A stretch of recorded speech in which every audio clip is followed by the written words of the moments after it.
Qardaş, mənim ailəm namaz qılmağa məni qoymurlar. Yəni deyirlər ki, əli bağlı qılma, əl açıq qıl, möhürlə qıl. Nə edir?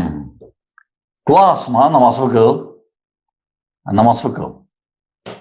Sadəcə, əgər hələ vəziyyətdirsə, qabaqlarında qılma da.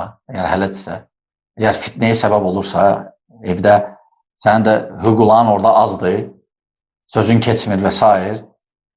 Namazları qıl yenə qulaq asma. Salam aleykum, anam, atam... Sən deyirəm, mən qılacam, Peyğəmbər sallallahu aleyhi ve sellem necə qılıb o cür. Peyğəmbər sallallahu aleyhi ve sellem belə qılıb. Heç bir uydurma hətta rivayəti yoxdur ki, Peyğəmbər sallallahu aleyhi ve sellem əl açıq qılıb, yoxdur. Yoxdur, olsaydı deyərdi, yenə var. Bəzilər deyirlər, yox, əhl-i sünnədə var, İmam Malik yox.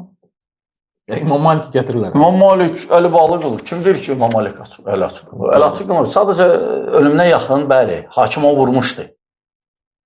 Bəlkə onu döymüşdü İmam Malik. O da tələb eləmişdi ki, qazi ol. İstəməmişdi. Ona görə hakim vurmuşdu onu. Ona görə hətta meçidi gəlmirdi. Hətta meçidi tərk elədi. Ağrıyırdı. Və sonra dünyasını dəyişdi. Amma belə İmam Malikin Muvatta kitabında orada deyir ki, 3 şey bütün peyğəmbərlərin yolundan idi. Yəni əli bağlı bölümü var. Onlardan da biri namaz qılanda sağ əlin sol üstə qoyub belə bağlı namaz qılardılar.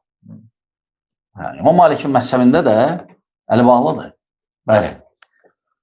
Sadəcə ola bilər ki, İbn Qasimin rivayətini götürüb, o rivayət mötəbər deyil İmam Malik əslində məzhəbində, bəli.